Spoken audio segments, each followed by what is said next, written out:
नमस्कार दोस्तों, हमारे यूट्यूब चैनल पर आप लोग का बहुत बहुत स्वागत है। कैसे हैं आप लोग? आशा करते हूँ कि आप लोग अच्छे होंगे।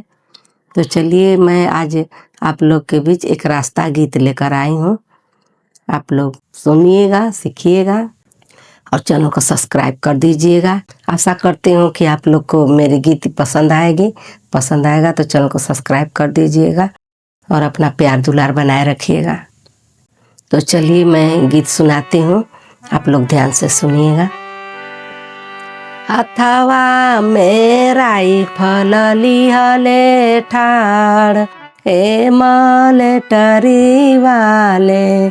हथवा में राइफल लिहले ठाड़, ए मलेटरी वाले। सोने की थाली में जेवना बनवली रामा।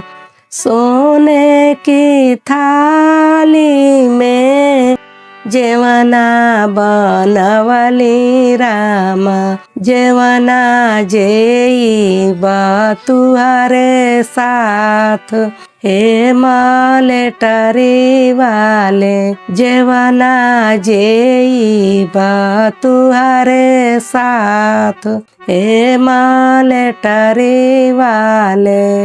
हथवा में राइफल लिहले ठाड़, ए मलेटरी वाले। हथवा में राइफल लिहले ठाड़, ए मलेटरी वाले। हथवा में राइफल लिहले ठाड़, ए मलेटरी वाले। लोटा गिलासी में गेरुआ भरवली रामा। लोटा गिलासी में गेरुआ भरवली रामा। पनिया पियब तुहरे साथ, हे मलेटरी वाले। पनिया पियब तुहरे साथ, हे मलेटरी वाले। हथवा में राइफल लिहले ठाड़, हे मलेटरी वाले। हथवा में राइफल लिहले ठाड़, हे मलेटरी वाले। लवंगा इलायची के बिड़वा लगवली रामा। लवंगा इलायची के बिड़वा लगवली रामा। बिड़वा कुचब तुहरे साथ, हे मलेटरी वाले।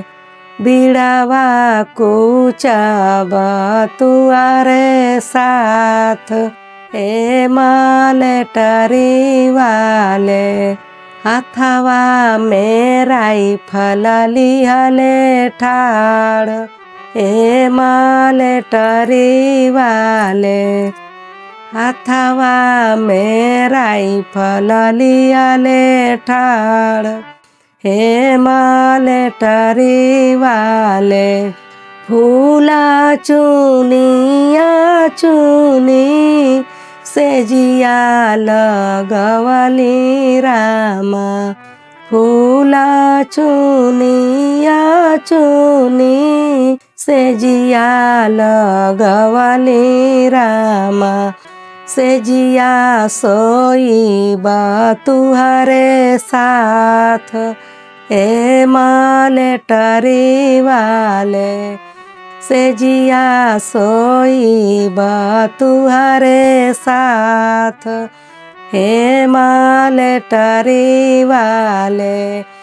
हथवा में राइफल लिहले ठाड़, हे मलेटरी वाले। हथवा में राइफल लिहले ठाड़, हे मालेटरी वाले हथवा में राइफल लिहले ठाड़ हे मालेटरी वाले।